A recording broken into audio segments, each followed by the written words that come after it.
Welcome, and do come in. There is a particular kind of evening, you may know it yourself, when the air carries just enough chill to make a warm room feel like a reward. Paris had such evenings often in those years just after the war, when the city was slowly remembering how to be beautiful again. The chandeliers were lit, the wine was poured, and somewhere in the dining room of the Grand Hotel, a man in an immaculate dinner jacket was quietly, methodically, being murdered. This is the story of that evening. It involves a Belgian detective of some renown, a man who came only for the soufflé and stayed because his conscience would not permit otherwise. It involves a diplomat who knew too much, a spy who smiled too easily, and a waiter whose shoes told a story his mouth never would. If you enjoy a mystery that breathes, that takes its time, that notices the things other stories walk past, then you are in precisely the right place. Stay close. Pay attention to the small details. Poirot always said, "It is never the grand gesture that betrays a man, it is always the small one." The Grand Hotel awaits. Chapter 1. The Soufflé and the Diplomat. The Grand Hotel Paris was not, strictly speaking, the sort of place where one expected to witness a murder. It was the sort of place where one expected to witness a minor scandal. A countess caught in the wrong corridor, perhaps, or a cabinet minister seen dining with someone decidedly not his wife. These things happened at the Grand Hotel with the quiet regularity of the tides, and the staff had long since learned to look the other way with practiced, professional elegance. But murder, that was another matter entirely. Hercule Poirot arrived at 7:30, as he always did when dining at the Grand. Not at 7, that was too eager. Not at 8, that was too fashionable, and Poirot had little patience for fashion when hunger was involved.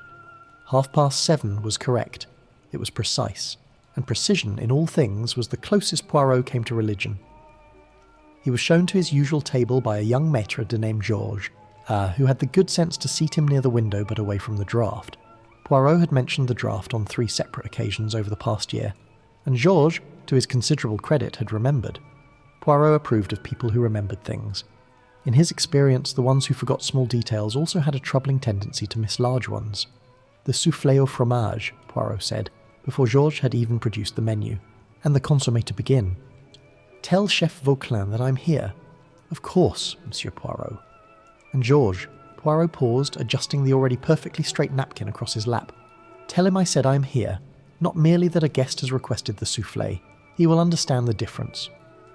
Georges, who had been working at the Grand Hotel for 11 years and had developed a finely tuned sense of which guests required humouring and which required genuine respect, and gave a small nod and disappeared toward the kitchen. The dining room that evening was fuller than usual.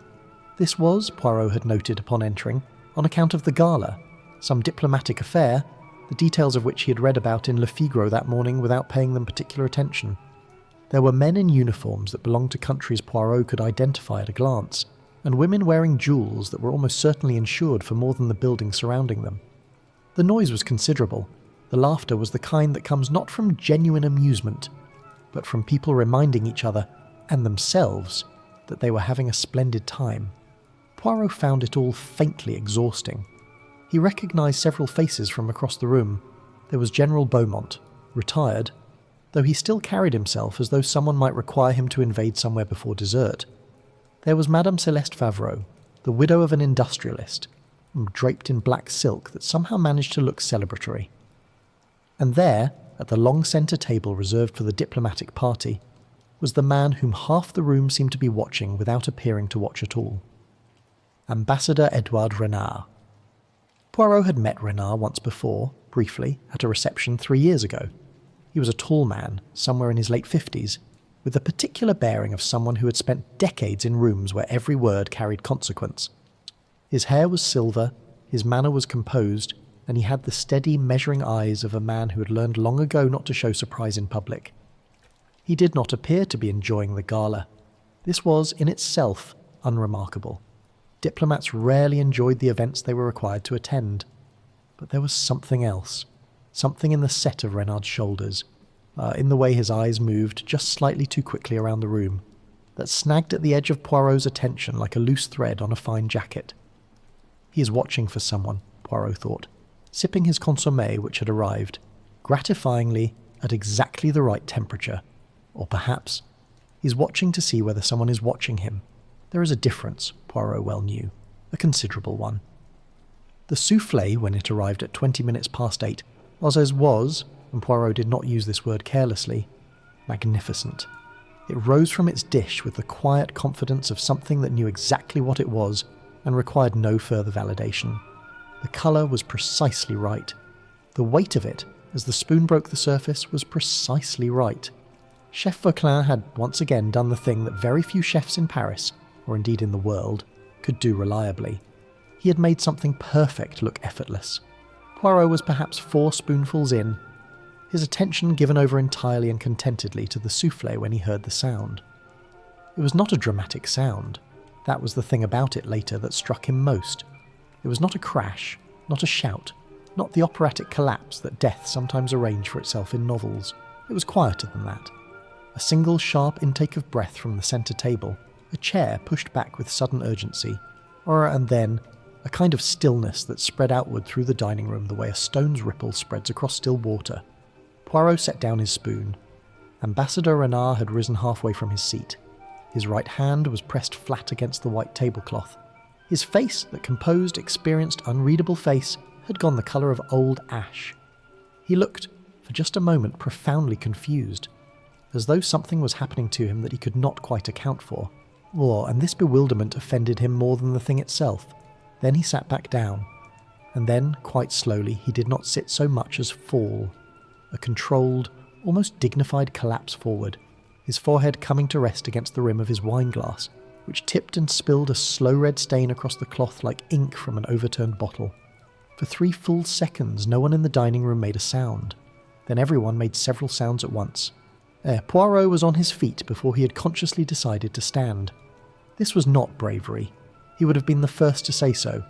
It was simply the habit of a mind that had spent 40 years moving toward disorder rather than away from it.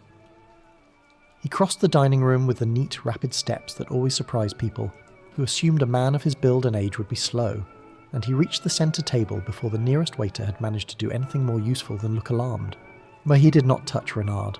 He stood close, leaned slightly and looked. The ambassador's breathing was audible, shallow and irregular, the kind that suggested the body working very hard at something it was losing. His lips had taken on a faint bluish cast at the edges. His pupils, what Poirot could see of them, were contracted to near nothing despite the low light of the room. Poirot straightened up.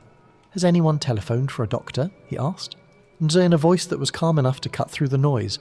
Several people said yes. Several people said they were about to. One woman near the back began to cry, which was understandable but unhelpful. "Good," said Poirot. "Now, no one is to touch anything on this table. No one is to move the glasses, the plates, the cutlery. Nothing."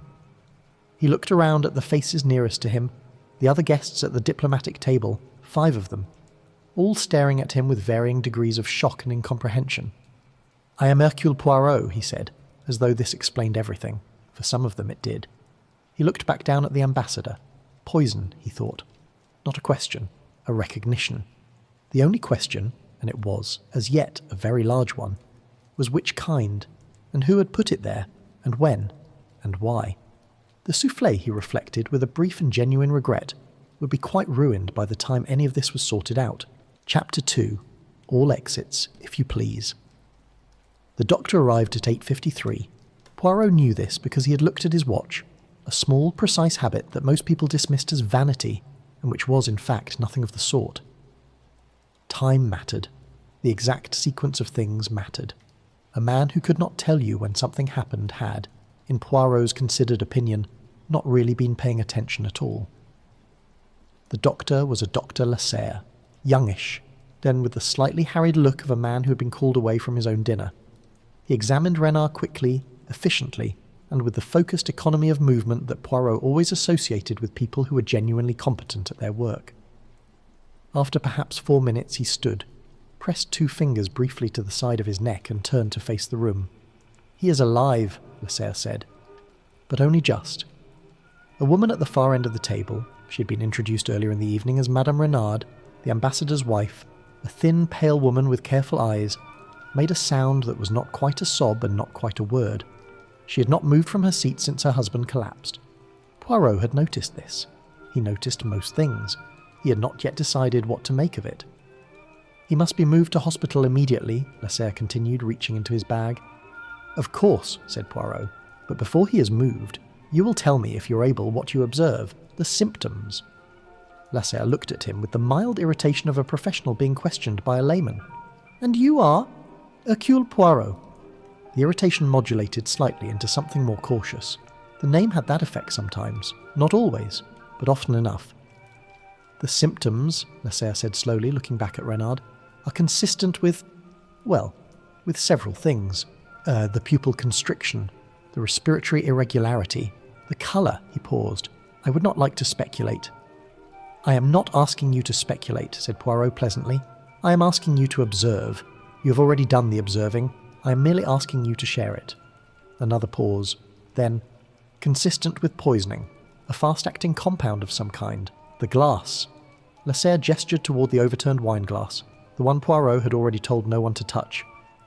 If something was introduced into the drink? Yes, said Poirot. That is what I thought also. The police arrived at 9:17. Inspector Mireille Duclos of the Paris Sûreté was not what most of the assembled guests expected, which was perhaps why she was effective at her work. She was a compact woman somewhere in her mid-40s, with short dark hair and the unhurried manner of someone who had long since stopped being surprised by the things people did to one another. No, she came into the Grand Hotel dining room the way experienced investigators always enter a scene, slowly, eyes moving before her feet do, cataloguing before engaging. She and Poirot regarded each other for a moment. Monsieur Poirot, she said. Inspector Duclos, said Poirot. You have been promoted since we last met. I had heard as much. It is well deserved. You were here when it happened? I was eating my soufflé, Poirot said, with a slight mournfulness that was entirely genuine. I was 4 spoonfuls in. The timing was, I must tell you, deeply inconsiderate. Duclos almost smiled. Almost. I will need your account. You shall have it. But first, Poirot turned slightly, gesturing toward the room at large, toward the main doors where 2 uniformed officers were already positioned. You have secured the exits? We are doing so now. All of them? He said it with just enough emphasis that Duclos paused. You think the perpetrator is still inside the hotel?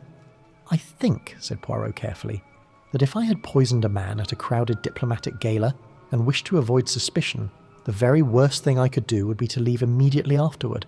Everyone who leaves in a hurry is noticed. Everyone who stays, he gestured at the room full of anxious milling guests, is simply one more frightened face in a crowd.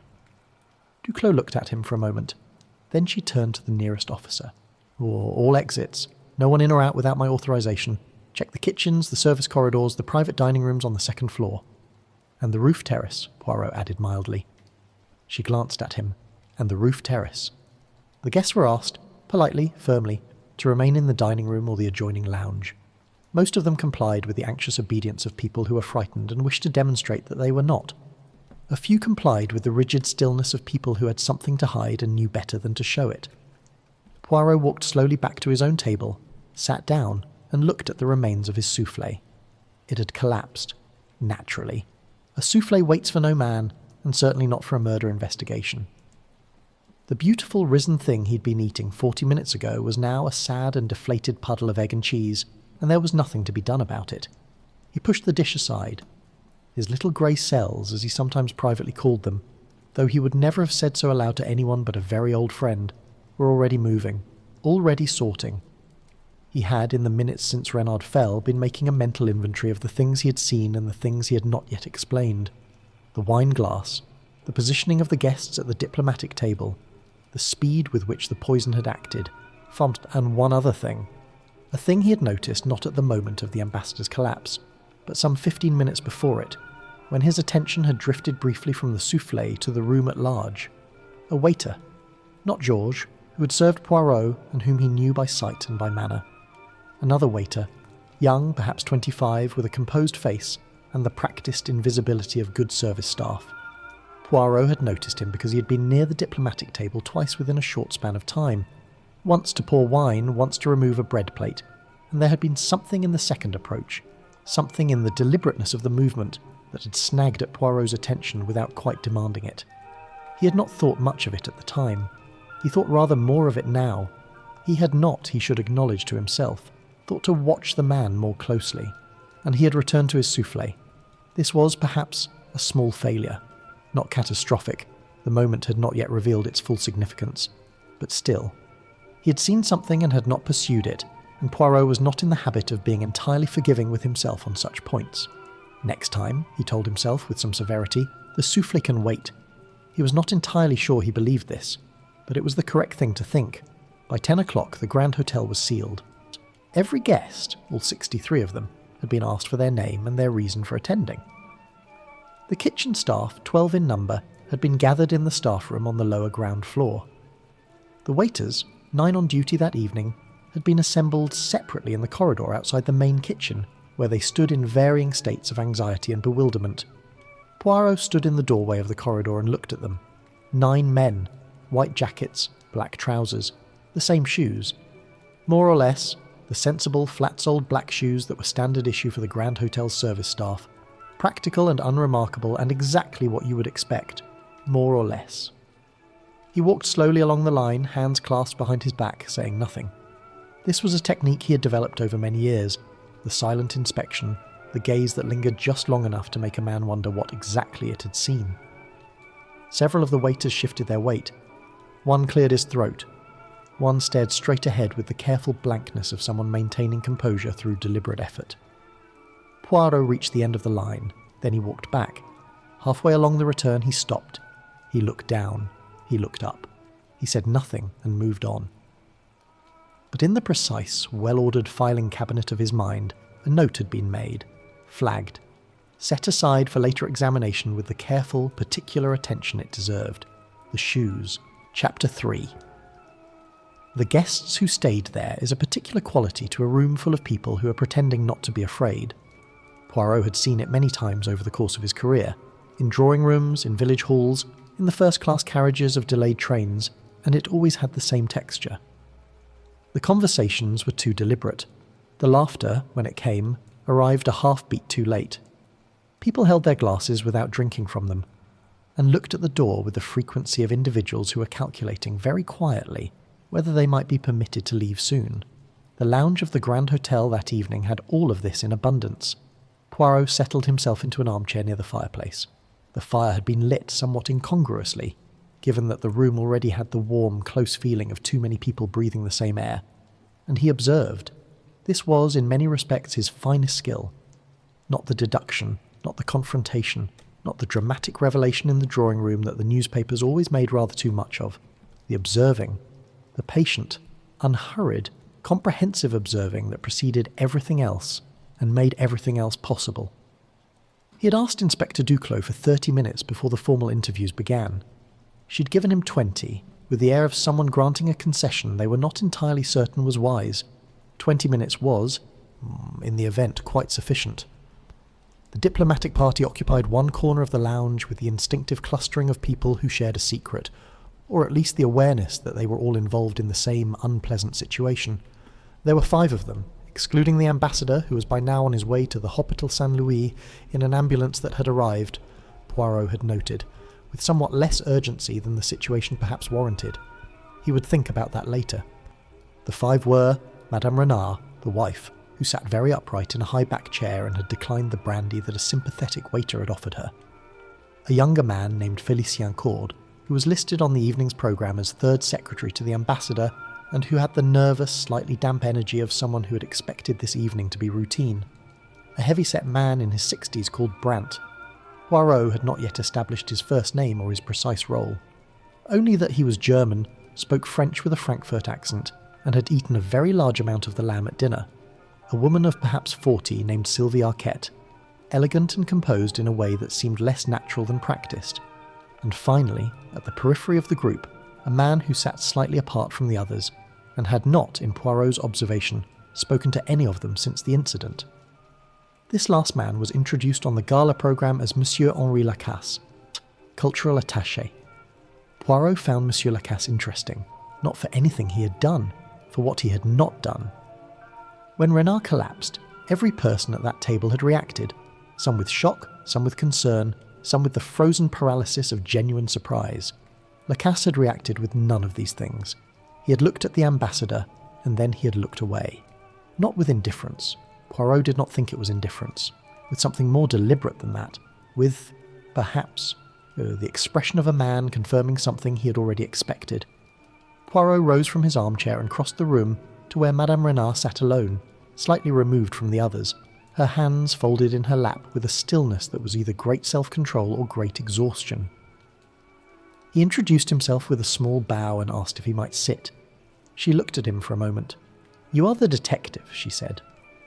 Her French was Parisian, precise. The vowels clipped in the manner of someone who had grown up being corrected. "I am," said Poirot, "and I'm sorry to intrude upon what must be a very distressing evening." "You're going to ask me questions." "Eventually, yes.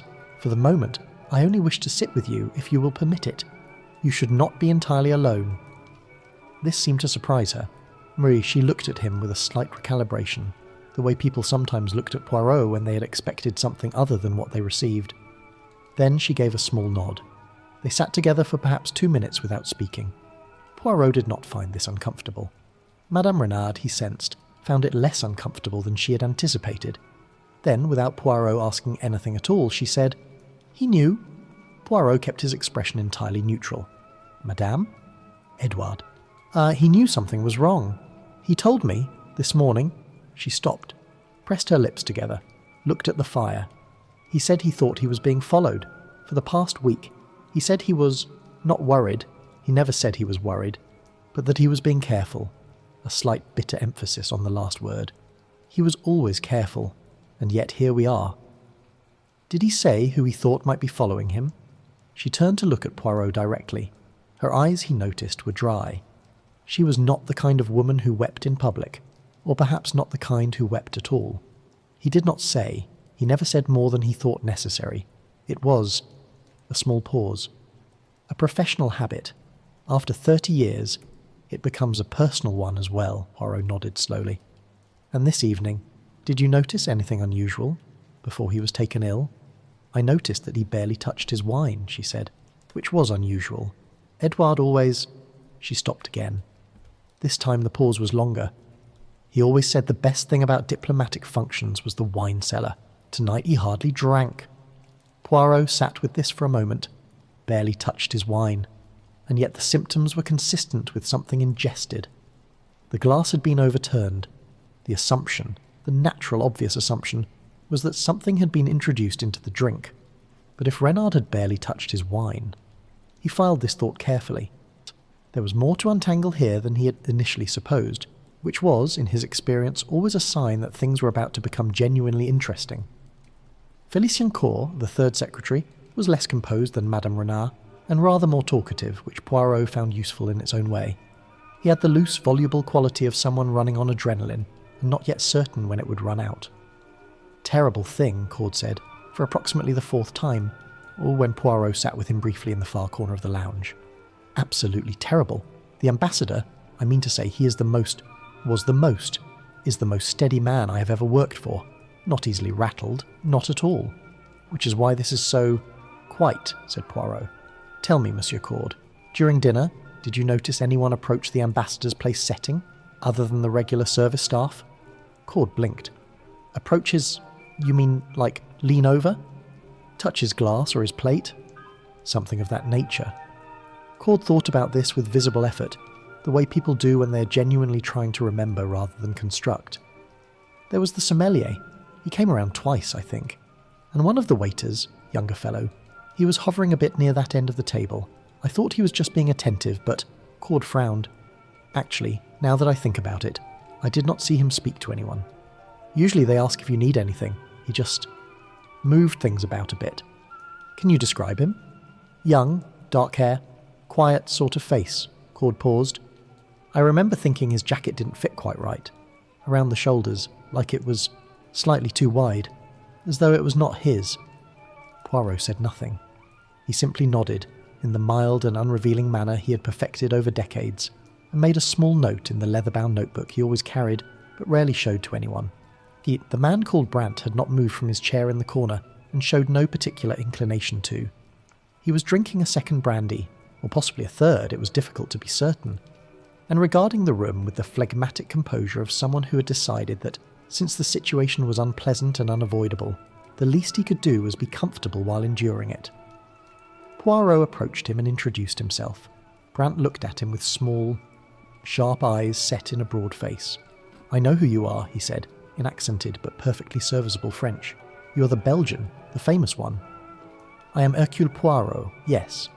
I have nothing useful to tell you." He said this not with hostility, but with the directness of a man who had learned that clarity saves time. "I was eating my dinner. The ambassador fell. I did not see anything, because I was not watching anything.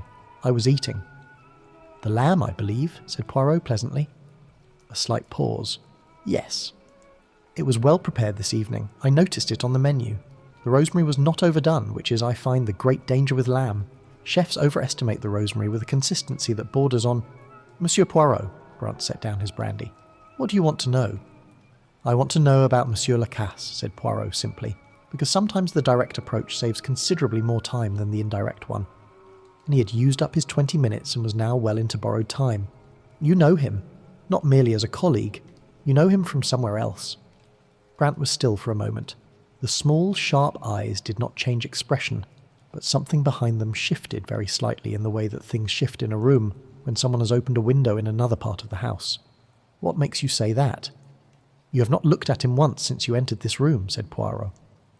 "People avoid looking at those they do not know, but they avoid looking at those they know too well with a different quality of avoidance entirely.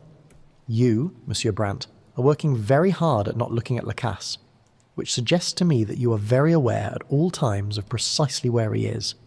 Brant picked up his brandy again, took a long, slow sip. "I think," he said finally, "that you should speak to Inspector Duclos." "I intend to," said Poirot. "I speak to everyone eventually. I asked about you and Lacasse."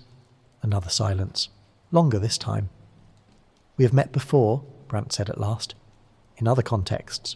Professional contexts." He set the glass down with the careful precision of a full stop. "That is all I will say tonight." Poirot studied him for a moment. Then he gave a small, courteous nod. "That," he said, "is already rather more than I had 5 minutes ago." He returned to his armchair by the fire and sat quietly for a moment, looking at nothing in particular, which was his preferred way of looking at everything. Renard had barely touched his wine. The poison, if poison it was, and he was increasingly certain that it was, had acted within minutes.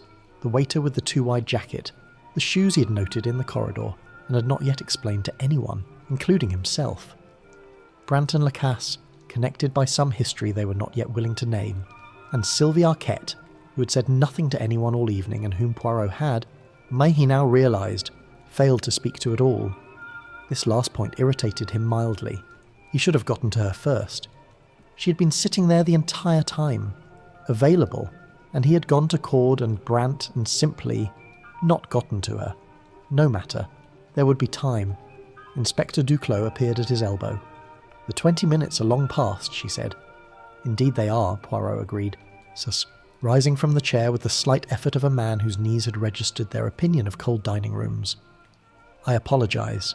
I became," he paused, "distracted. Anything useful?" "Several things," said Poirot, "and one gap that I should have attended to and did not. I will correct this shortly." He straightened his jacket, patted his lapel once with the small, habitual gesture of a man reassuring himself that everything is in its proper place. "But first, I think it is time I had a proper look at those shoes." Chapter 4. The shoes. The corridor outside the main kitchen was narrower than it appeared on any floor plan, and at this hour it smelled of cooling stock and dish soap, and the particular institutional warmth of a kitchen that had been running at full capacity for 6 hours and was now, reluctantly, standing down. The overhead lights were the practical, unflattering kind, the sort that exist in the back-of-house spaces of grand hotels, where the illusion maintained for guests is simply not required. In this light, with no chandeliers and no candlelight and no carefully managed atmosphere to soften anything, things looked exactly as they were, which was, for Poirot's purposes, ideal. The 9 waiters were still assembled in the corridor, though the tight formal line had loosened somewhat over the past hour into something more like a tired cluster. 2 of them were sitting on a low bench along the wall. 3 more stood in a loose group near the kitchen door, talking quietly. The remaining 4 stood in varying degrees of patient resignation. Inspector Duclos had assigned a young officer, barely 22, Poirot estimated, with the look of someone on his first serious case and managing it by standing very straight. to ensure that none of the 9 left the corridor without authorization. The young officer was doing this conscientiously. Poirot approached the group with his hands clasped behind his back and the pleasant, unhurried expression he wore when he was working hardest. He had not, when he first noticed the shoes an hour ago, been certain enough of what he saw to say anything about it. This was, and he would acknowledge it, a slight hesitation on his part, not a failure precisely. More of a pause. He had seen something that did not fit, and rather than act immediately on an incomplete observation, he had chosen to wait until he could look again properly. The argument for this was that a man who accuses on insufficient evidence does more damage than a man who waits. The argument against it was that an hour had now passed, and the corridor's lighting, whilst unflattering, was perfectly adequate for the purpose of examining footwear. He began at one end of the group and moved along slowly, nodding pleasantly at each man as he passed, saying nothing, looking, to the casual observer, at nothing in particular. The waiters watched him with the mixture of wariness and curiosity that people always felt when Poirot was quiet. The noisy investigator, he had always thought, was the less dangerous one. It was when he stopped talking that people ought to worry. The standard issue shoes of the Grand Hotel service staff were, as he had noted earlier, sensible black leather flats, low-heeled, round-toed, built for long shifts on marble floors. They were the shoes of function rather than statement. They were also, he knew from a brief conversation with the hotel's front-of-house manager during the past hour, provided directly by the hotel, and replaced on a fixed schedule. Staff were not permitted to substitute their own footwear. It was a matter of uniform consistency, of the visual harmony the Grand Hotel considered essential to its presentation. He reached the 5th man in the group. He stopped. He looked down. Then he straightened, and nodded pleasantly, and continued to the end of the line. He turned and walked back, stopping at the young officer's elbow. "That man," he said quietly, tilting his head almost imperceptibly toward the 5th figure. "The one with his arms crossed. What is his name on the staff roster?" The officer consulted his notebook. "Listed as Marcel Fontaine. Employed here 4 months." 4 months, Poirot repeated, as if tasting the words. "Is there a problem?" "There is an observation," said Poirot carefully. "Whether it becomes a problem rather depends on Monsieur Fontaine. He asked Duclos for a small room, and she gave him one. A manager's office just off the corridor, narrow, with a desk and 2 chairs and a framed photograph of the hotel as it had looked in 1921 on the wall. Poirot sat behind the desk, which he did not particularly like doing. It created a formality he found occasionally counterproductive, but the room offered no alternative arrangement. Marcel Fontaine was shown in by the young officer, who then positioned himself near the door with the careful stillness of someone trying very hard to be invisible and not quite achieving it. Fontaine sat. He was, as Cord had described, young, 25 at most, perhaps younger. Dark hair, neatly combed. A face that was arranged in an expression of cooperative concern, which was exactly the expression you would arrange on your face if you wanted to appear as a man with nothing to conceal. It was a good expression. Practiced. The eyes behind it were steady and gave nothing away. Poirot looked at him for a moment without speaking. This was, he had long ago discovered, more effective than beginning immediately with questions. Questions gave a person something to respond to, and a prepared person could respond to almost anything. Silence gave a person nothing, and the unprepared mind, and even sometimes the prepared one, tended to fill silence in ways that were instructive. Fontaine did not fill the silence. He sat with it comfortably, which was itself interesting. Most innocent people became fidgety within 10 seconds of an unexplained silence in a room with an investigator. Fontaine simply waited. You have been with the Grand Hotel for 4 months, Poirot said at last. Yes, monsieur. Before that, the Hotel Beaumont, on the Rue de Rivoli. And before that, a slight pause. Not long, perhaps half a second. Various places. I moved around quite a bit. Quite a bit, Poirot agreed, nodding as though this were entirely ordinary. Tell me, Monsieur Fontaine, do you find the work here satisfactory? The hours, the conditions? Fontaine blinked, very slightly, at the change of direction. It is good work. The hotel is well run. The pay is adequate. I have no complaints. Poirot leaned forward and rested his elbows on the desk and his chin on his folded hands, regarding Fontaine with the gentle, interested expression of a man discussing nothing more consequential than the weather. Then perhaps you can explain something to me. Something small. A matter of minor curiosity, you understand. It may mean nothing at all. Of course, said Fontaine. Your shoes, said Poirot. Something happened in Fontaine's face. It was not dramatic. It was not the flinch or the flood of colour that guilt sometimes produced in less disciplined people. It was smaller than that, a tightening, barely perceptible around the eyes, a fractional stillness in the jaw, the kind of thing that lasted perhaps a quarter of a second before the composed expression reasserted itself. But Poirot had been watching for exactly this, and he did not miss it. "My shoes?" Fontaine said. Your shoes," Poirot confirmed, with great pleasantness. "The other members of the service staff are wearing the standard hotel-issue footwear. Black, flat-soled, sensible. Yours," he paused, "are not." Fontaine looked down at his feet, a reflex quickly controlled. "I was issued the standard shoes," he said. "They became damaged last week. I reported it to the front-of-house manager. He said new ones would come by the end of the month. And in the meantime, I wore my own." "Your own," said Poirot. He nodded slowly as though turning this over. "And your own happened to be—" He paused again, tilting his head with the expression of a man trying to recall a small detail, though in truth he had memorized what he had seen with perfect clarity. "Italian leather. Black, yes, but Italian. Hand-stitched at the welt. A very particular construction. I believe the style is made by perhaps 3 or 4 makers in Florence and 1 in Milan. They are not, Monsieur Fontaine, the shoes of a waiter." The silence this time was different from the first one. The first silence had been Poirot's. This one belonged to both of them, and it had a different weight.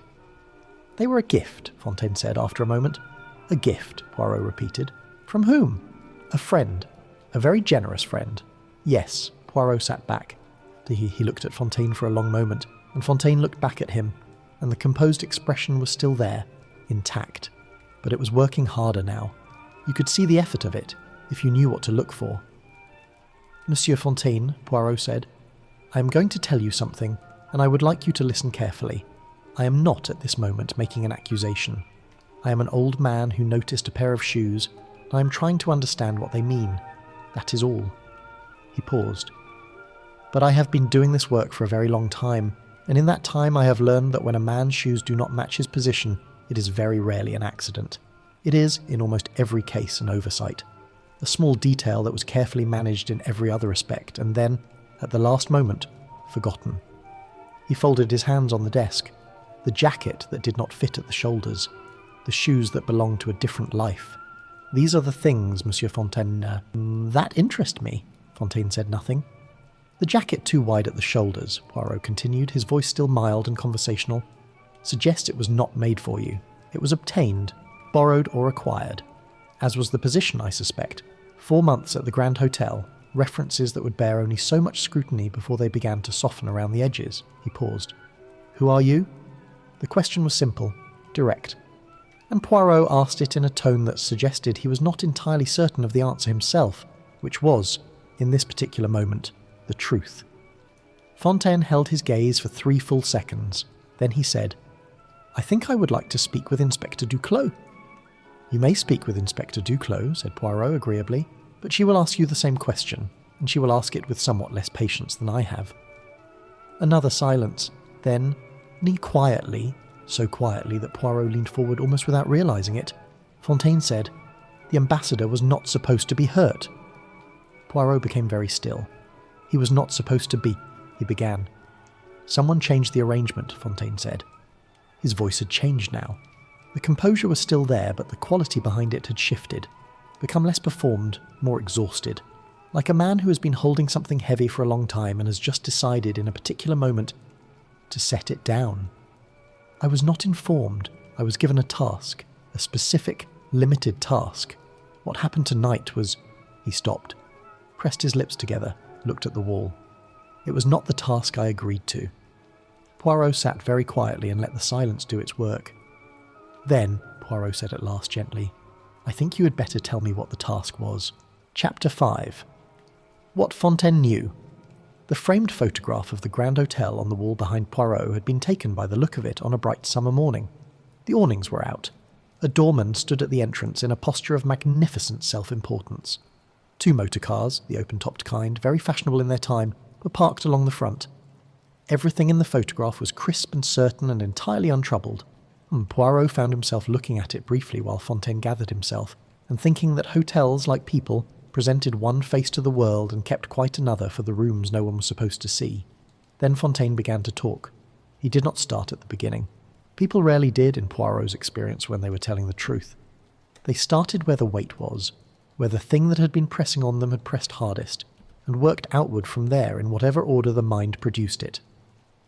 The organised account, the account with a clear beginning and middle and proper sequencing, was usually the rehearsed one. Fontaine's account was neither organised nor rehearsed, which was, in the circumstances, considerably more valuable.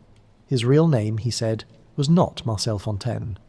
Poirot received this information with a small nod, as though confirming something he had already suspected, which was, partly, true. His real name was Pierre Aumont. He was 26 years old, originally from Lyon, and he had been working. The word he used was working, though he said it in a way that acknowledged its inadequacy. For a man known to him only as Kellner for the past 14 months. He did not know Kellner's real name. He had never met him in person. And instructions came by telephone, occasionally by written note left in specified locations, and once, memorably, by a message tucked inside a copy of Le Monde left on a particular bench in the Jardin du Palais Royal. And what, said Poirot, was the nature of this work? Aumont? Poirot adjusted the name in his mind without difficulty, looked at his hands for a moment. Information, he said. Gathering it, mostly. I was placed in positions, hotels, restaurants, private clubs, where certain people passed through. I would listen, observe, report back what I heard. You were an informant. I was told I was a courier, Aumont said, with a slight humourless compression of the lips. The distinction was presented to me as significant. I am no longer certain it was. And the task for this evening, said Poirot, the specific, limited task you mentioned. Aumont was quiet for a moment. He turned his hands over in his lap, looked at them again, a gesture that Poirot recognised as the unconscious movement of a person checking, in some private way, whether they were still the person they thought they were. I was to get close to the ambassador, he said. During the service, I was to observe who spoke to him, who passed him anything, who sat near him. I was to note the names, the faces, whatever I could determine, and report it afterward. Observation only. That is what I was told. Explicitly. His voice tightened slightly on the last word. No intervention, no contact with Renard himself. Watch and report. That was the whole of it. And did you... Poirot paused. He had been about to ask a particular question, and had stopped himself because a better question had arrived just behind it. He reorganised. When did you first understand that something beyond observation was planned for this evening? Aumont looked at him with something that might have been surprise, or might have been the expression of a man recognising that the person across from him was asking the right question. When he fell, he said, not before. You had no warning? None. The word came out with a flatness that carried its own particular weight. If I had known, he stopped, started again. I would not have been here. Poirot regarded him steadily. Can you be certain of that? A silence. No, Aumont said at last. With the difficulty of someone being honest about something they would have preferred not to be honest about. I cannot be entirely certain. I've told myself things over the past 14 months that I... He paused. I have been not careful enough about what I agreed to. I understood there were risks. I did not ask sufficiently what kind. This was, Poirot thought, a more truthful answer than most people would have given, and he noted it accordingly. The poison, said Poirot. You did not introduce it yourself. No, but you were near the ambassador's place setting? Twice, at minimum. This was observed. I was near the table, yes, to observe, as instructed.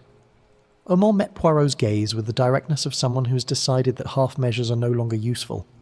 I did not touch his glass or his plate. I did not introduce anything. Then who did? I don't know. You were watching the table. I was watching the faces, the conversations. I was not watching for someone to poison a glass. I did not think I needed to watch for that. His jaw tightened. In retrospect, this was... Yes, Poirot said, not unkindly.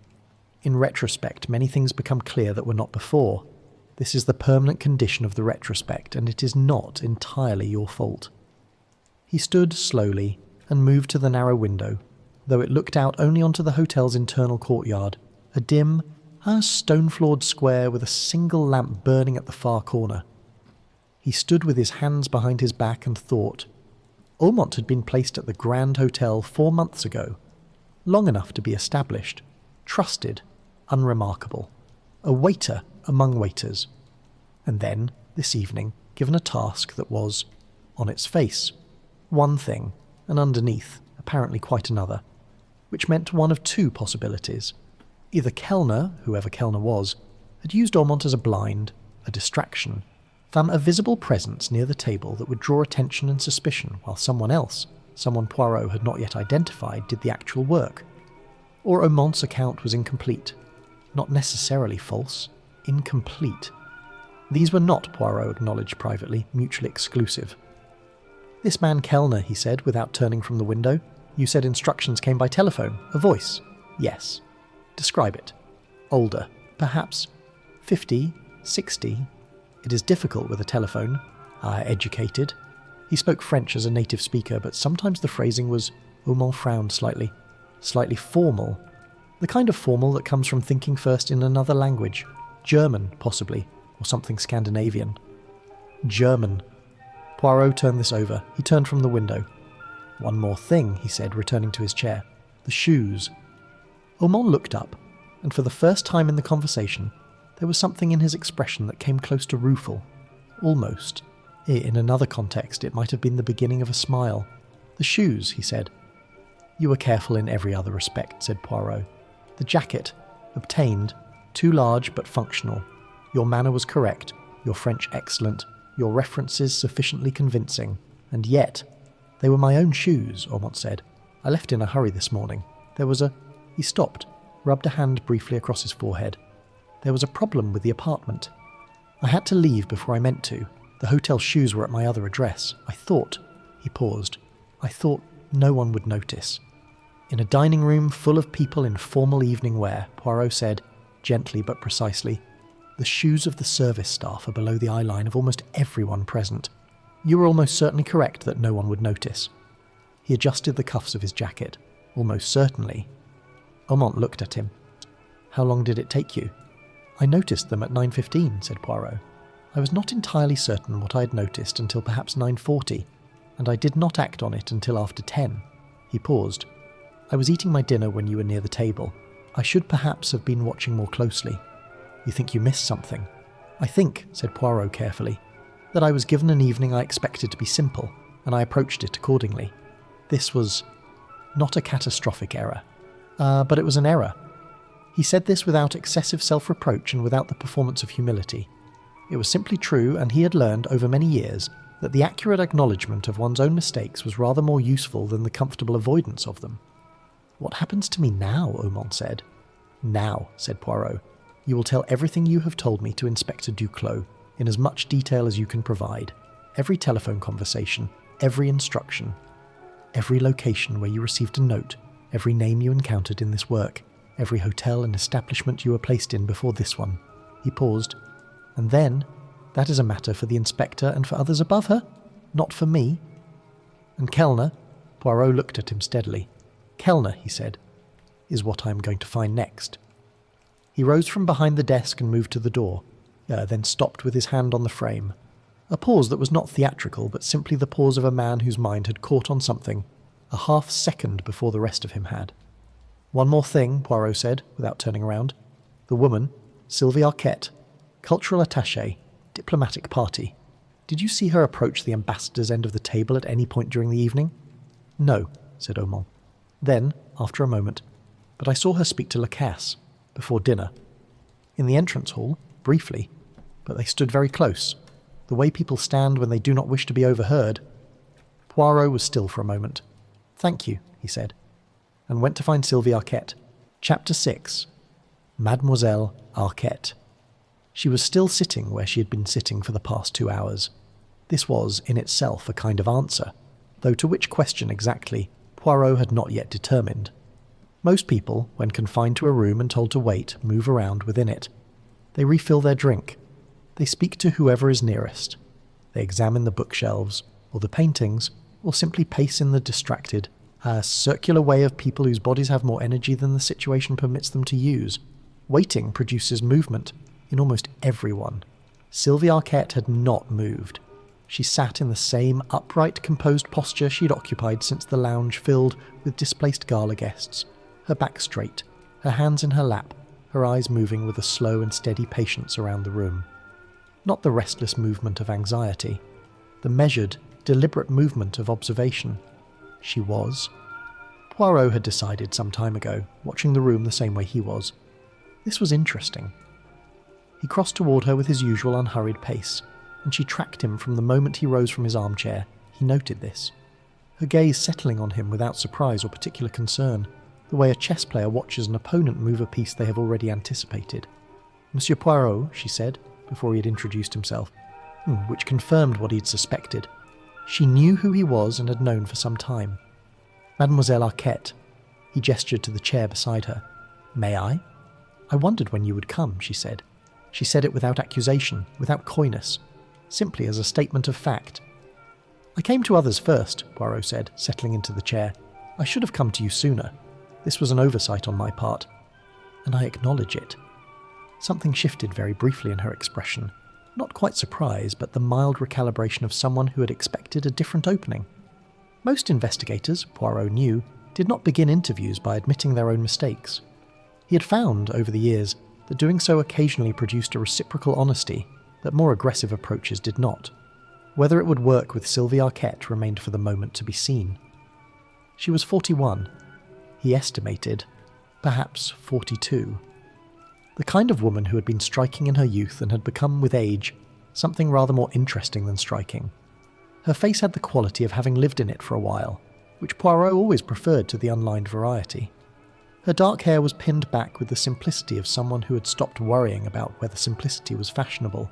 Her dress was well made and quietly expensive. Not the conspicuous expense of the jewelled women at the gala, but the other kind, the kind that required knowing what you were looking at to recognise at all. "Cultural attaché," said Poirot pleasantly. "It is a varied role." "It is," she agreed. "You have been in Paris how long?" 8 months. Before that, Vienna. Before that, a small pause. Various places. Various places. The same phrase Aumont had used 40 minutes ago, about his own itinerant history. Poirot filed this parallel without comment. "You knew Ambassador Renard," he said. Not a question. "I knew of him," she said. "We had met twice before this evening, briefly on both occasions." "And Monsieur Lacasse?" "Henri Lacasse, the cultural attaché from the ambassador's party?" The pause was fractional. Someone less practiced at watching for pauses would have missed it entirely. "We have met," she said. "In professional contexts, you spoke with him this evening, before dinner, in the entrance hall." She looked at him steadily. "Yes. What did you discuss?" "A professional matter," she said. "Nothing related to what happened this evening." Poirot regarded her with the mild, patient expression he wore when he was being lied to. Not dramatically, not with the elaborate fabrications of the panicked guilty, but with the practiced economy of someone accustomed to giving away precisely as little as they chose. "Mademoiselle Arquette," he said, "I will be direct with you, because I think you are someone who prefers directness to the alternative, and because the evening is advanced and a man is in hospital and I'm rather tired." She waited. "I believe," said Poirot, "that you are not a cultural attaché, or rather, you may carry the title, the papers, the official appointment, all of it entirely in order, but I do not think the role is in your case the primary one." A silence. "What makes you say that?" she said, and her voice was perfectly level. "Several things," said Poirot. "The way you entered this room this evening before anything had happened, before there was anything to be watchful about. The way you have sat here for 2 hours cataloguing every person who moves through it. The conversation with Lacasse that was brief and close and conducted in the manner of colleagues, not acquaintances. The fact that when the ambassador collapsed, you were the only person at that table who did not look at him." He paused. "You looked at the room. You were already looking for something else." Sylvie Arquette was quiet for a long moment. The fire in the hearth had burned lower during the evening and no one had thought to add to it, and the room was beginning to acquire the slightly chilled, stale quality of a space that had been occupied too long past its intended hour. Around them, the remaining guests had settled into the defeated patience of people who had accepted that they would not be going home soon. "You are not wrong," she said at last. "I rarely am," said Poirot, not with arrogance, but with the simple, factual confidence of a man reporting a statistic. "Though I am occasionally, and it is important to acknowledge this." The corner of her mouth moved, almost imperceptibly. "No," she said, "you're not wrong. I am not. Only a cultural attaché. And Lacasse? She looked at her hands briefly, then back at him. The decision she was making was visible, not in any overt way, but in the particular quality of stillness that precedes a significant choice. "Lacasse," she said carefully, "is the reason I was here this evening, not the ambassador. The ambassador was adjacent to the reason. He was the context." She paused, choosing words with the precision of someone accustomed to the cost of imprecision. "There is a network. It has been operating in Western Europe for approximately 3 years, moving information, sensitive information, government documents, diplomatic communications, through channels that are difficult to trace, using, among other methods, individuals placed in service positions, hotels, restaurants, private clubs." Poirot became very still. "Lacasse," she continued, "is connected to this network. We have suspected it for 18 months. This evening was an opportunity to observe, to confirm certain connections." She paused. "What happened to Renard was not part of anything we anticipated. It has complicated matters considerably." "Because it draws attention," said Poirot. "Because it draws attention," she confirmed. "An investigation of this scale, in this location, with this visibility, it makes the next 6 months considerably more difficult." Poirot looked at her for a moment. There were things she was not telling him, layers beneath this account that she had no intention of revealing, and he was experienced enough in the behaviour of intelligence professionals to know that pressing for them tonight would produce nothing. She had told him what she'd decided to tell him, and the rest was behind a door that was politely but firmly closed. "The waiter," he said, "the young man calling himself Marcel Fontaine. I saw him near the table," she said. "I noted him. I do not know who he is. He's connected to the network. Peripherally, I believe, unwittingly to some extent. He was placed here as an observer." Arquette absorbed this. "Then someone used him," she said, half to herself. "Put him near the table, created a visible presence to watch. While the actual—" She stopped. "Someone inside the network changed the plan for this evening without Fontaine's knowledge. That is my current understanding, yes," said Poirot. "Lacasse," she said quietly. "Possibly," said Poirot. "Possibly. But I have learned, at some cost over many years, not to arrive at a name before the evidence has arrived there first." He adjusted his cuffs, straightened slightly. "I have been wrong in that manner before. Sam, it is an unpleasant experience, and I prefer not to repeat it." She looked at him with an expression that was, perhaps, the closest she had come all evening to being unguarded. "You're more careful than I expected," she said. "People often think that because I am," he gestured vaguely at himself, "small and Belgian and particular about certain things, that I am perhaps more confident than I ought to be. In fact, the opposite. It is precisely because I am particular that I am careful. The two things are connected." A pause. "What will you do now?" she asked. "I will speak to Lacasse," said Poirot. "He will not tell you anything." "No," Poirot agreed pleasantly. "Probably not. But the things a man refuses to tell you are, very often, as useful as the things he does." He rose from his chair, smoothed the front of his jacket, and gave a small, formal inclination of his head. "Thank you, Mademoiselle Arquette. You have been—" He paused, selecting the word with care. "More helpful than you perhaps intended to be." She watched him go with the steady, measuring gaze she had worn all evening. At the door of the lounge, Poirot paused. He turned back, only slightly. "One thing," he said. "The man Brandt, the German. He told me he and Lacasse had met in professional contexts. He would say no more." Arquette's expression did not change. "Brandt," she said, as though trying the name in her mouth for the first time, which Poirot was quite certain she was not doing. "I'm afraid I don't know who that is." "No," said Poirot. "I rather thought you might not." And he left her there, by the cooling fire, with the careful eyes and the closed door, and went to find Henri Lacasse. Chapter 7. Lacasse. Henri. Lacasse was sitting alone. This was, by this point in the evening, an achievement of sorts. The lounge had thinned somewhat. Inspector Duclos had begun releasing guests whose accounts had been taken, and whose involvement was, to her satisfaction, peripheral. And the remaining occupants had drifted into the small, tired groupings of people who had been waiting too long and had run out of things to say to one another. Madame Renard had been escorted to a private room upstairs an hour ago. Cord had fallen into a light, slightly open-mouthed doze in his armchair. Even Brandt had shifted his considerable presence to a sofa nearer the window and appeared to be staring at the middle distance with the patience of a large, deliberate animal. Lacasse sat apart from all of them. a chair near the far wall, slightly angled away from the room, a glass of water on the table beside him that he had not touched. He was a lean man, somewhere in his late 40s, with a long face and the kind of unremarkable features that were, Poirot had always thought, the ideal equipment for a certain type of work. Not handsome, not ugly, not memorable. The kind of face that slipped out of the mind almost as soon as you stopped looking at it. He was reading a folded newspaper. Or rather, he was holding a folded newspaper. Whether he was reading it was a different question. The pages had not turned in the 20 minutes Poirot had been from across the room observing him. Poirot crossed the room without hurrying.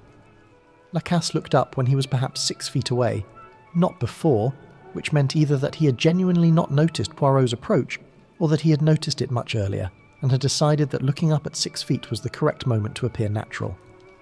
Poirot suspected the latter, though he held this suspicion loosely. "Monsieur Lacasse," he said, "I am Hercule Poirot. I wonder if I might sit with you for a few minutes." Lacasse looked at him with eyes that were pale grey and entirely unreadable. "I know who you are," he said.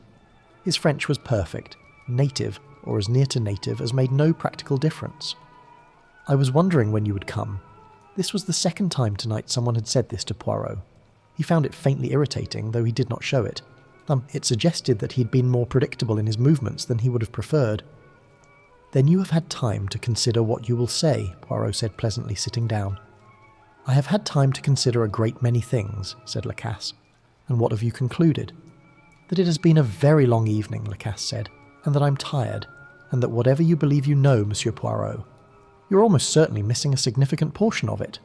Poirot received this without visible reaction. "That," he said, "is almost certainly true.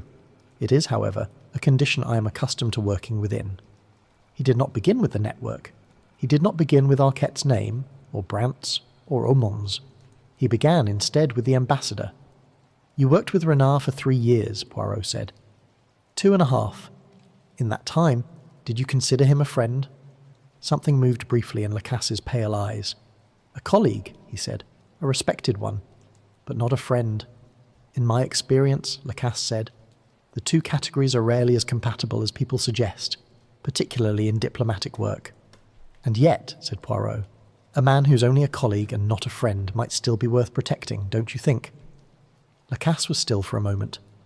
He set the newspaper down on the table beside the untouched water glass, with the careful deliberateness of someone buying themselves 2 seconds. "Protecting," he said. "That is an interesting word to use. I find it accurate. Why would I need to protect Renard?" "I did not say you needed to," said Poirot. "I asked whether you thought a colleague might be worth it." The distinction was slight but intentional, and Lacasse, who was, Poirot was increasingly certain, a man who dealt in distinctions, recognized it. He looked at Poirot with an expression that was the first genuinely unguarded thing he had shown all evening. Not warmth exactly, but a kind of acknowledgement. The look of a man recognizing that the person across from him is playing the same game and has just made a move that deserves to be noted. "Renard knew something," Lacasse said, slowly, carefully, each word placed like a foot on the uncertain ground. He had come across information. In the course of his work, information that certain people would find very inconvenient. What kind of information? A pause? Names? Connections? The shape of something that has been operating for some time in the background of several governments. He stopped. "I cannot be more specific than that." "You will not be," Poirot corrected gently. A slight inclination of the head. The concession was minimal, but it was there. "I will not be," Lacasse agreed. "And this information," said Poirot, "was it written down, documents somewhere, or was it—" he touched his own temple briefly. "Carried?" "Carried," said Lacasse. "Entirely. Renard was old-fashioned in certain respects. He did not trust paper." "Then the only way to silence what he knew," Poirot said, very quietly, "was to silence him?" Lacasse said nothing. "And you knew this," Poirot continued. "You have known, for some time, that he was at risk. This is why you were watching this evening. Not as part of the diplomatic function, for another reason entirely." The pale grey eyes held Poirot's gaze without flinching. "I was asked to attend this evening," Lacasse said, "by people I work with, to observe, to make sure that nothing—" He stopped. The jaw tightened. "I was not in time." "No," said Poirot, "you were not." A silence settled between them that had a different quality from the earlier ones, heavier, and the silence of a man sitting with the particular failure that arrives when you were present for something and were not able to stop it. "Brant," said Poirot. Lacasse's eyes shifted very slightly. "What about him?" "He knows you. From professional contexts," he said. He was reluctant to be more specific. "Brant is cautious by nature. As are you, as is Mademoiselle Arquette." Poirot folded his hands in his lap. "There are a great many cautious people in this room this evening, which is, I suppose, not surprising given the circumstances, but it does create a certain," he paused, "density of incomplete information that I find somewhat trying." For the first time, Lacasse's expression shifted into something that might, in better circumstances in a different kind of evening, have been amusement. "You're not accustomed to people who do not tell you things," he said. "I am extremely accustomed to it," said Poirot. "I am simply accustomed to working through it rather than around it." He paused. "Brant, is he part of your network or of the other one?" Lacasse looked at him for a long moment. "You understand," he said, "that I am not in a position to—" "Yes, yes," said Poirot with a small wave of his hand. "You are not in a position. No one this evening is in a position. And yet Ambassador Renard is in a hospital and someone in this hotel introduced something into his food or drink, and it is now midnight, and I am an old man who has not finished his dinner." He said this without heat, without drama, but with a quiet directness that landed differently in the room than a raised voice would have. "Brant, your network or theirs?" Lacasse held his gaze, then, very quietly, "Theirs." Poirot was still for a moment. "Then what?" he said slowly. "Is Brant doing at a diplomatic gala that Renard was attending?" "That," said Lacasse, "is the question I've been sitting here asking myself for the past 2 hours." This was, Poirot recognised, the moment in an investigation when the picture shifted.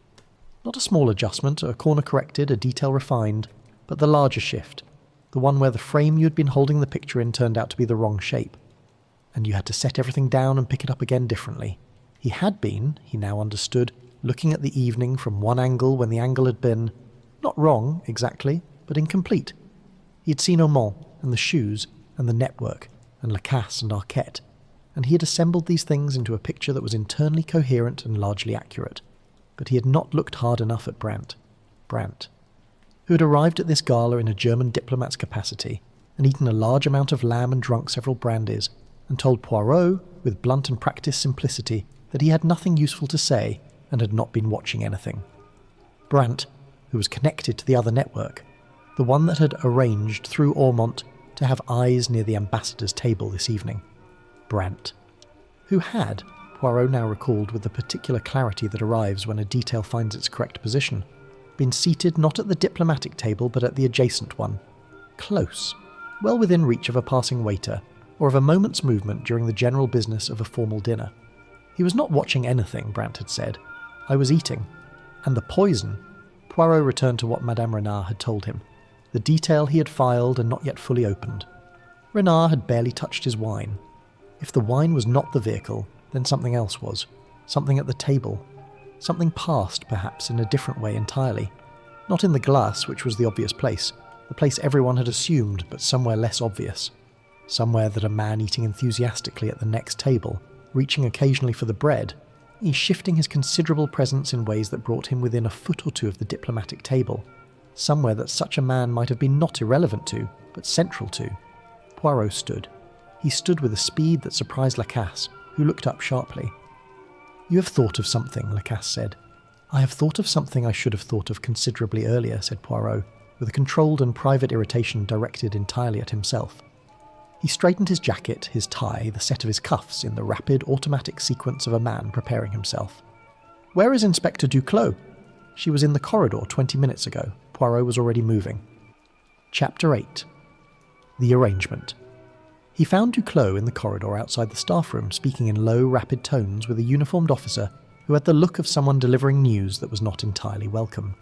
She looked up when Poirot approached, read something in his expression, and ended the conversation with a brevity that suggested she had been waiting for him to arrive at whatever he had just arrived at. "The bread plate," said Poirot without preamble. Duclos looked at him. "The bread plate, at the ambassador's place setting. Where is it now?" She turned to the officer. A brief exchange. The officer went away and came back in under 2 minutes carrying an evidence tray with the careful, slightly self-conscious manner of someone who has just been told that an object they handled routinely may turn out to matter. On the tray, a small white bread plate, the Grand Hotel's crest visible at its rim, and on the plate, a residue, the thin, ridge-dried smear of something that had been butter, or had resembled butter closely enough that no one had questioned it at the time. Poirot leaned forward and looked at it without touching. "The bread," he said, "not the wine." Duclos was very still beside him. "You are certain?" "I'm not yet certain of anything," Poirot said. "I am certain that Madame Renard told me her husband barely touched his wine this evening, which contradicts the assumption everyone, myself included, I will admit, made when we saw the overturned glass.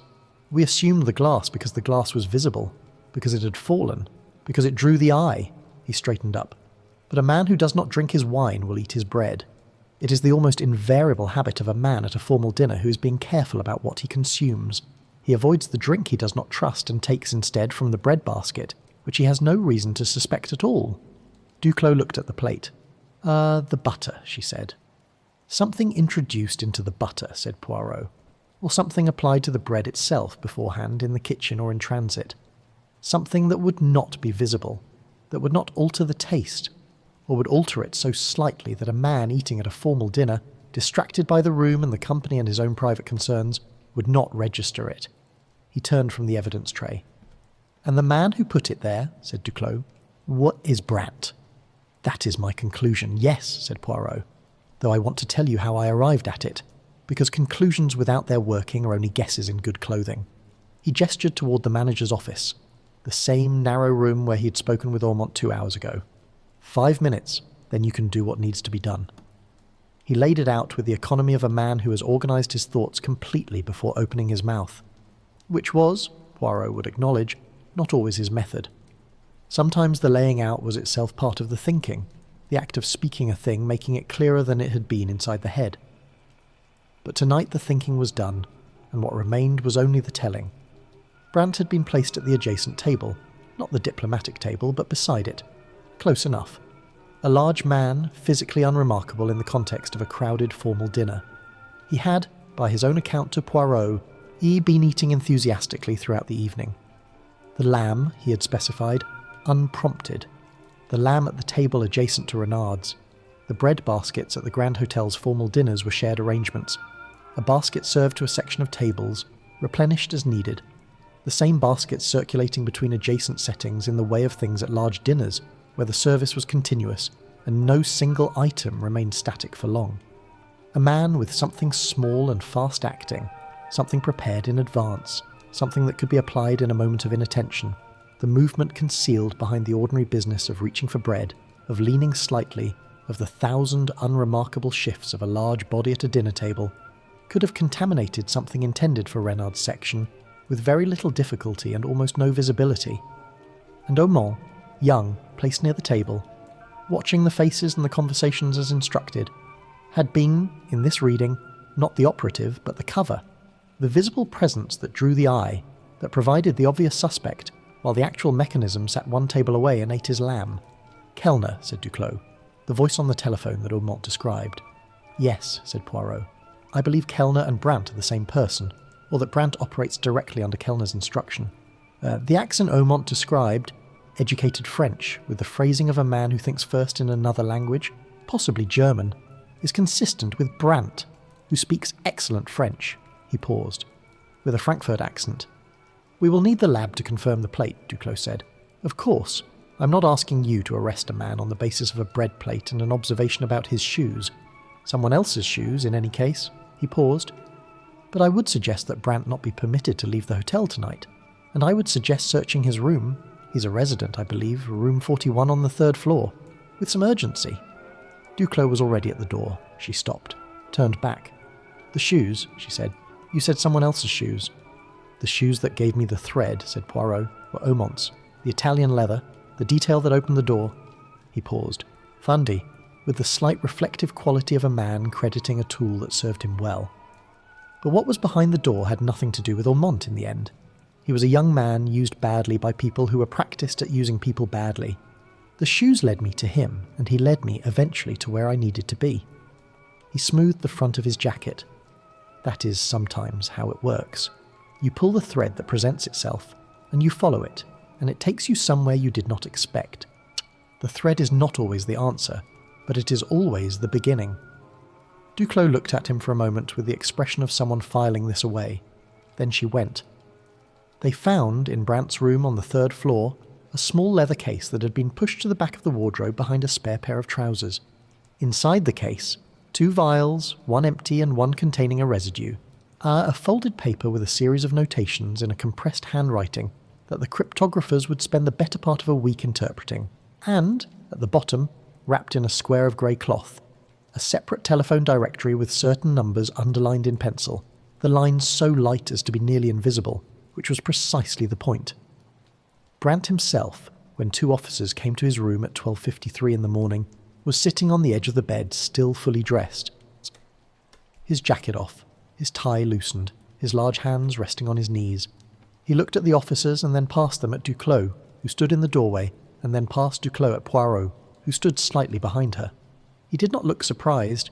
He looked, if anything, like a man who had been waiting for a particular bus and had watched it arrive on schedule, resigned, prepared, and perhaps, in some very private way, relieved. "The Belgian," he said. "Oui," said Poirot. Brant looked at him for a moment. "The shoes," he said. It was not a question. "The shoes," Poirot confirmed, "among other things." Brant gave a short, low exhalation. Not quite a laugh, not quite a sigh. Something between the two, with the quality of a man acknowledging a game that has ended. "I told them," he said, to no one in particular. "I said Fontaine was not careful enough. I said someone would notice." He looked at Poirot again. "I did not anticipate it would be a man who came to the hotel for a soufflé." "Most people do not anticipate that," said Poirot without particular pride. "It is perhaps why it continues to be effective. Ambassador Edouard Renard did not die. This was, in the days and weeks that followed, something of a small miracle. The compound used had been fast-acting and potent, and the speed of Dr. Lasserre's response and the particular experience of the toxicology team at the Hôpital Saint-Louis had combined, in the way that fortunate things sometimes combine, to produce an outcome that the odds had not strongly favoured. Renard spent 11 days in hospital. He lost, permanently, on some of the hearing in his left ear, which he bore, by all accounts, with the same composed equanimity with which he appeared to bear everything. He sent Poirot a note 3 weeks after the evening at the Grand Hotel. It was handwritten on Ambassador's stationery, and it said simply, "I am told you noticed a pair of shoes. I find that I am alive because of this. I'm not sure what to make of it, except that I am glad you were there and not somewhere else." Herr Poirot read it twice, folded it, and placed it in the inside pocket of his jacket, where he kept the small number of things he wished to keep close. Brant, whose real name emerged over the course of a lengthy investigation involving the Sûreté, British intelligence, and 2 other services whose names were never mentioned in any public document, was charged with attempted murder and with a series of espionage offences that took the better part of 18 months to prosecute fully. He said very little throughout the process, but he had the stoic, contained quality of a professional who understood that the game had been lost on this particular board and saw no utility in recrimination. Aumont, Pierre, as Poirot had come to think of him, cooperated fully with the investigation, and was, in the end, dealt with by the authorities with a leniency that reflected both the limitations of his involvement and the value of his information. Poirot did not know, and did not particularly seek to know, what became of him afterward. He hoped the young man found something more honest to do with his evident abilities. He suspected, but did not dwell on it, that the world Aumont had been operating in was not easily left behind. Lacasse disappeared from public view within a month of the evening, as people in his particular line of work sometimes do, quietly, without announcement, leaving behind only the absence where a name had been. Arquette remained in Paris, continued to hold her position as cultural attaché, and was seen twice in the following year at events where her presence was, in retrospect, explicable only by the other role she occupied. Poirot did not see her again, but thought of her occasionally. The careful eyes, the closed door, the fire burning low in the lounge, with a respect that was, he recognised, mutual. Madame Renard sent him a bottle of Burgundy at Christmas, with no note. It was an extremely good bottle. He drank it slowly, over 2 evenings, and thought that the choice of wine suggested a woman of considerably more warmth than she had permitted the world to see. As for Poirot himself, he returned to the Grand Hotel the following Thursday. He arrived at 7:30, was shown to his table by Georges, who had the very good sense not to mention the events of the previous week, and ordered the consommé and the soufflé au fromage. It arrived at 8:20, risen perfectly, the colour exactly right, and he ate it without interruption, in the particular silence of a man giving something his complete and undivided attention. It was, as it had always been, magnificent. He sat for a while afterward with his coffee, looking out at the dining room, the chandeliers, the white tablecloths, the murmur of conversation, the careful choreography of the service staff moving between tables with their flat-soled practical shoes and their practiced professional invisibility. He looked at the shoes, and he looked at each face. He sipped his coffee.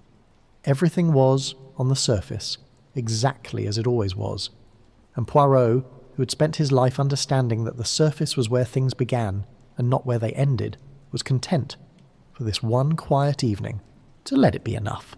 The soufflé had been worth waiting for, it always was.